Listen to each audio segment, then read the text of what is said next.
போராடுவோம் போராடுவோம், ஃபேக்டரியை திறக்கும் வரை போராடுவோம், ஃபேக்டரியை மூடும் வரை போராடுவோம். வந்துட்டீங்களா அப்படின்னு நினைக்கிறீங்களா? ஒன்றும் இல்லைங்க, ஒரே அடி 2 படம் பார்த்துட்டு வரேன்னா அதனால கொஞ்சம் உற்சாகத்தில் வந்து நான் வந்து போராட்டம் பண்ண இறங்கிட்டேன். அப்படி கேட்குறீங்களா? படத்தோட கதையை நான் சின்னதாக சொல்லிடுறேன். ஒன்றும் இல்லைங்க, வெளிநாட்டிலேருந்து ஒரு கார்பரேட் கம்பெனியை வந்து உள்ளூரில் கிராமத்தில் வச்சுருப்பாங்க. அதுவும் 2, அதாவது உள்ளூர் அரசியல்வாதியோட சப்போர்ட்டில் வச்சுருப்பாங்க.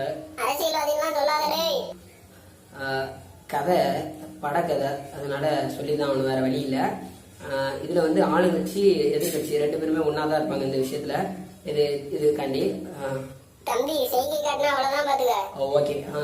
அதனால என்ன பண்ணா, அந்த கம்பெனி வந்து ரொம்ப ஆபத்தான கம்பெனி. அதாவது அந்த கம்பெனியில் சின்ன ஏதாச்சும் பிரச்சனை வந்தாலுமே பக்கத்தில் உள்ள கிராமம் ஃபுல்லுமே எல்லாருக்குமே உயிருக்கே ஆபத்து ஏற்படுற மாதிரி இருக்கும். அந்த கம்பெனியை ஹீரோ வந்து தடுத்து இந்த நாட்டை விட்டு போக வைக்கிறாரா இல்லையா அப்படின்றதாங்க கதை. அதுக்கு முன்னாடி டிராயிங் பார்க்கணும்னு நினைச்சீங்கன்னா டிராயிங் இருக்குது, அதை பார்த்துக்கோங்க. இல்லை மொக்கையா நீ போடுற மொக்கையை கேட்க வரேன் அப்படின்னு நினச்சிங்கன்னா நான் பேசுறது கேளுங்க. ஒன்றும் இல்லை, இந்த கதையை வந்து நான் சுருக்கமாக இல்லை கொஞ்சம் பெருசாகவே லென்த்தாக சொல்லி முடிச்சிடறேன். ஹீரோட ஃப்ரெண்டு 2 பேர் படித்து முடிச்சுட்டு வேலை தேடிட்டு இருப்பாங்க. வேலை கிடைக்காது. அப்போ என்ன பண்ணுவாங்க, பக்கத்து ஊரில் உள்ள கிராமத்தில் வந்து உர கம்பெனியில் வேலை இருக்கும். அங்கே போய் வேலை பார்ப்பாங்க. அங்கே போனதுக்கப்புறம் தான் தெரியும் அந்த கம்பெனி வந்து ரொம்ப ஆபத்தான கம்பெனி.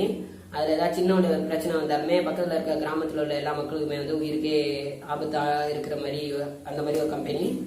அதில் வந்து ஹீரோவோட ஃப்ரெண்டு 2 பேர் இருக்காங்களா, அதில் ஒருத்தர் வந்து சின்னோண்டு விபத்தில் இறந்துருவார். ஏன் இறந்தாரு என்ன இதுன்ட்டு அங்கே டெஸ்ட் பண்ணும்போது இந்த மாதிரி ஒரு பாய்சனான கேஸ் யூஸ் பண்ணுறாங்க அப்படின்னு தெரிய வரும்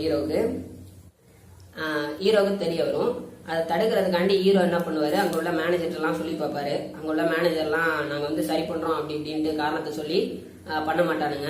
அதனால ஹீரோ என்ன பண்ணுவார், அங்கே இப்போ இருக்கிற ஊர் மக்கள்கிட்ட போயிட்டு இந்த மாதிரி செய்தியெல்லாம் சொல்லி அங்கே உள்ள அரசியல்வாதிகிட்ட போயிட்டு இந்த மாதிரி சொல்லுவாங்க, இந்த மாதிரி கம்பெனி இந்த மாதிரி பிரச்சனை இருக்குது அந்த மாதிரி சொல்லும் போது கம்பெனி என்ன பண்ணுவாங்க, அந்த அரசியல்வாதிக்காரர் என்ன பண்ணுவார்னா, நான் வந்து நல்லா இருக்க கம்பெனி அப்படின்னு சொல்லி தான் வச்சிருக்கேன், நீ ஏன் இப்படி பேசுற அப்படி இப்படின்ட்டு மிரட்டி அமைச்சிருவாங்க. இதெல்லாம் பார்த்துட்டு ஹீரோவுக்கு என்ன பண்றதுன்னு தெரியாது. இதெல்லாம் யோசிச்சுட்டு இருக்க டயத்துல வந்து ஹீரோ கூட்டத்தில் வந்து அந்த அரசியல்வாதி ஆள் அனுப்புவார்.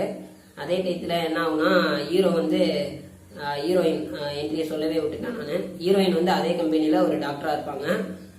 ஹீரோயினோட அப்பா கூட ஒரு அரசியல்வாதி தான். அவர் வந்து தான் பொண்ணோட சுத்துறது பிடிக்காம அவரும் ஆள் அனுப்புவாங்க. இந்த மாதிரி 2 சைட்லேருந்து ஆள் அனுப்பும்போது ஹீரோ தப்பி ஓடி அங்கிட்டு ஓடி கம்பெனிக்குள்ளே பூந்துருவாங்க. கம்பெனிக்குள்ளே பூந்துவாங்க, ஏதோ ஒரு கேஸ் லீக் ஆகுது அப்படின்னு எப்பயும் போல பிரச்சனை வரும். அதை பிரச்சனையை பார்த்துட்டு அவர் சரி பண்ண போவார். அந்த டயத்தில் அங்கே எதுவும் பிரச்சனைலாம் சரி பண்ண முடியாது. அங்கே உள்ள கேஸ் வந்து வெளியே லீக் ஆக ஆரம்பிச்சிடும். அதுக்கப்புறம் என்ன ஆகும், அங்கே உள்ள கிராமத்தில் உள்ள எல்லா மக்களையும் பாதி பேர் இறந்துருவாங்க. இதை வந்து கோரிக்கையாக வச்சுட்டு பிரச்சனை என்ன அப்படின்ட்டு ஹீரோ வந்து பார்க்கலான்னு முடிவெடுக்கிறார். ஹீரோ என்ன ஏதாச்சும் பண்ணலான்னு முடிவெடுக்கிறதுலையும் ஹீரோ அங்கே உள்ள எம்ப்ளாயி அவர் தான் அந்த மாதிரி பிளான் பண்ணிட்டாரு, கேஸ் லீக் பண்ணிட்டாரு அப்படின்ட்டு அந்த கார்பரேட் கம்பெனியோட ஓனர்காரன் வந்து சொல்லிடுவாரு. உடனே ஹீரோவை பிடிச்சிட்டு போயிடுவானுங்க. ஹீரோ என்ன பண்ணுவார், எப்பயும் போல அமைதியாகவே இருந்தார். அப்புறம் ஜாமீன்லாம் கொடுத்து வெளியே அனுப்பிட்டாங்க. இது எல்லாமே எலெக்ஷன் டைம்ல நடக்குது. ஓகே, ஹீரோ அதுக்கப்புறம் என்ன பண்ணுறதுன்னு தெரியாமல் முடிச்சிட்டு இருப்பாரு. அதுக்கப்புறம் ஒரு போராட்டம் பண்ணி என்னது கோர்ட்டில் போயிட்டு சொல்லுவாங்க இந்த மாதிரிலாம் இருக்குது அப்படின்ட்டு. சரின்னு அந்த கார்பரேட் கம்பெனிக்காரன் ஓனர் வந்து வெளிநாட்டில் ஜம்முன்னு இருப்பான். அவனை வந்து ஒரே ஒரு வாட்டி ஆதார் பண்ணத்தை சொல்லுங்க அப்படின்னு சொன்னோன்னா அவன் வந்து அங்கேருந்து வருவான். வந்துட்டு அங்கே வந்து எப்பயும் போல கோர்ட்டில் இருப்பான். கோர்ட்டு பற்றி தான் தெரியுமே, எப்பயும் போல தள்ளுபடி பண்ணி வச்சாச்சு, அப்படி இனிமேல் நீங்கள் நேரில் வர அவசியம் இல்லை அப்படின்னு சொல்லி முடிச்சோன்னே அவனுக்கு வில்லனும் ஜம்முன்னு கிளம்பும்போது ஹீரோ ஒரு போராட்டம் பண்ணுவார். அந்த போராட்ட நினப்புல தான் நானும் போராட்டம் பண்ண வந்துட்டேன். ஓகே, போராட்டம் பண்ணும்போது அங்கனுக்குள்ள அடித்தடியெல்லாம் நடக்கும். அந்த கேப்பில் ஹீரோ என்ன பண்ணுவார், டக்குன்னு அங்கே போயிட்டு வில்லனோட வீட்டுக்குள்ளேயே பூந்து வில்லனை போட்டு தட்டிடுவார். அவருக்கு துணையாக இருந்த அந்த எதிர்கட்சிக்காரன் அப்புறம் உள்ளாட்சிக்காரன் 2 கட்சிக்காரங்களையும் போட்டு தள்ளிடுவார். அதோட கதையை முடிச்சுட்டாங்க. அங்குள்ள எல்லா மக்களும் இறந்தவங்கள மொத்தமாக ஒரு கும்பிடு போட்டு மேலே அனுப்பி வச்சுருவாங்க. அதாவது ஆத்மா சாந்தி அடையட்டும்னு ப்ரேயர் பண்ணி முடித்து விடுவார்கள். அவ்வளோதாங்க கதை. கதையிலேருந்து என்ன புரியுதுன்னா, அரசியல்வாதிகளை யாரும் நம்ப முடியாது. இனிமேல் இருக்கிற யங்ஸ்டர்ஸ் எல்லாருமே அரசியல்வாங்கன்றத இன்டெரக்டாக சொல்லியிருக்காங்கன்னு சொல்லலாம். இன்னொன்று ஸ்டெர்லைட் ப்ராப்ளம் அதையும் சொல்லியிருக்காங்கன்னு சொல்லலாம். ஓகே, இந்த படத்தை தேட்டரில் போய் பார்க்கலாமா அப்படி கேட்டிங்கன்னா தேட்டரில் போய் கண்டிப்பாக பாருங்கள். பார்க்க வேண்டிய படம் தான். நல்ல கருத்தாக இருக்குது. இல்லை என்டர்டைன்மெண்ட், ஃபைட், ஆக்ஷன் அப்படிலாம் பில்டப்பா அப்படின்னு நினைக்கணும்னு நினச்சிங்கன்னா அந்த மாதிரி படம் கிடையாது. இது நல்ல கருத்துள்ள படம். நல்லா தான் இருக்குது, சூப்பராக இருக்குது. நான் பார்த்துட்டேன்றனால ரிவ்யூ கொடுத்துருக்கேன்.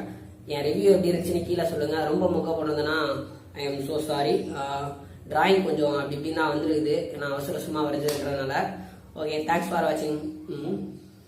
நம்மளுக்கு அடுத்த கட்சியில் நின்றும் நம்ம முடித்த டிராயிங் இந்த மாதிரி இருக்கும். இது வந்து கொஞ்சம் எட்டி வச்சு பார்த்தோம். டிராயிங் நம்ம பேசிக்காக பார்க்கணுனாலே எட்டி வச்சு பார்த்தா கொஞ்சம் ரியலாக இருக்கிற மாதிரி தெரியும். நம்ம வந்து எந்தளவுக்கு ஜூம் போகிறோமோ அந்தளவுக்கு நம்ம போட்டிருக்க டெக்ஸ்சர் வந்து உடையும். ஃபோட்டோ டிராயிங்னாலே பேசிக்காக நம்ம எட்டி வச்சு தான் பார்க்கணும். எட்டி வச்சு பார்த்தா ஓரளவுக்கு நல்லா தெரியுது.